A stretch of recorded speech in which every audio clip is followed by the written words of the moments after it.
Hello and welcome back to a very special video. So, we essentially know what the next World of Warcraft expansion will be.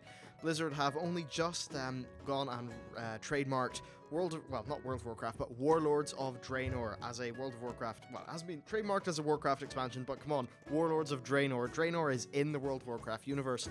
Now, what could this be? Well, actually, looking at the trademark itself, this started appearing yesterday, and I'll go through the initial leak.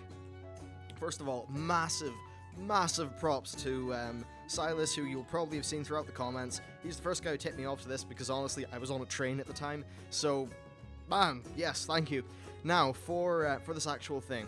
Now, this was strange because it came up as somebody who had only one post in mmo-champion, but they said that thanks to a very a few loose-lipped employees at the Blizzard Versailles office, that the upcoming expansion is called Warlords of Draenor. That's later confirmed to be correct based on the trademark, and it will feature Grom Hellscream as the antagonist, although for legal reasons he will be referred to as Gromash, and the expansion will see heavy use of time trial.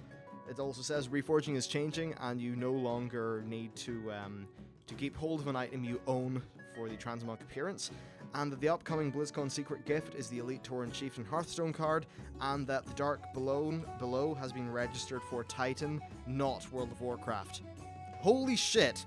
So, first of all, none of this is confirmed. None of this is absolute, but like, come on, there's always a big leak right before BlizzCon, which tells us about the expansion. So, let's just see, Warlords of Draenor. How the hell does this happen? Well, essentially, there's these quests in the game at the time this isle, and these quests show you a number of different visions. I think it's called Visions of the Hourglass, and in the final one, you see the one before the final one, you see Anju and Rin walking up to Garrosh's, his imprisonment, his jail in Pandaria in one of the temples. So, essentially, what a lot of people are saying in this leak is that Anduin and Kairos, who is the Time Walker guy that you get the quest from the Isle, use Anduin to free Garrosh and then send him back in time to stop his father from ever drinking the tainted blood of Manoroth, which is what made the orcs subservient to the Burning Legion. And they basically said to Garrosh, well, he can redeem his honor, and of course Garrosh, even though he went absolute apeshit crazy, honor is still very important to him, and basically he can regain his honor if he goes back and stops his father from drinking the tainted blood, which will redeem not only himself but also the orc species, and this puts us on ancient Draenor, so essentially it's Outland revamped without destroying the Outland that we know and love from today. And this could be a setup to the final boss being Manoroth. We're not exactly sure about that, so yeah, some of that stuff comes from Silas, well done. And very interesting, Warlords of Draenor. So this would be, this still seems odd to me. Time travel scares me, that's the first thing I'm going to say when it comes to games, because plot holes. And then of course time travel isn't something that us humans really understand. We know the time it's really just a component of space-time, that's a thing that can be manipulated, but we don't really know how, we don't know in what way it works, and when you translate that into a story element, it just creates lots and lots of problems. So from a lore standpoint, I am quite worried. Definitely quite worried. So yeah, this does at least mean we're going back to Outland, so perhaps we're going to see the return of characters like Aurelia and Terillion. That, obviously, it would be more interesting to me. I think that having two orcs in a row as antagonists ain't a good idea. Perhaps if... Really, I'd be as happy as far as, say, Grom or Garamash, whatever, is the enemy orc that leads us there. But I'm not particularly happy if the entire expansion revolves around him. That said, it probably won't. And honestly, what I'd be happiest with is, say, maybe the first patch is us dealing with this whole orc drinking blood problem.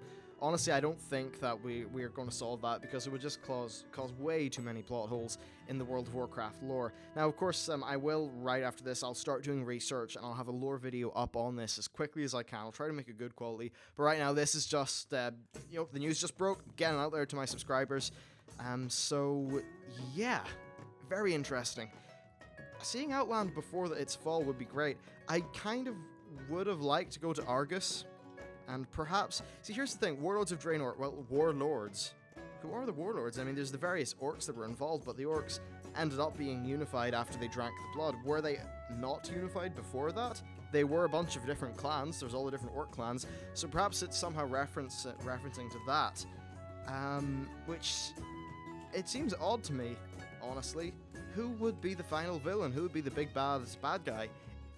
Like, Manaroth got killed by one orc in our timeline, got killed by one orc, Grom, Garamash, who was very angry because Grom essentially realized this whole demon blood thing is what fucked over their whole species. He got really pissed at Manaroth, and then together with him and Thrall, but mainly Grom, he swung Gorhau and he killed the demon Manaroth, and of course sacrificed for his own life.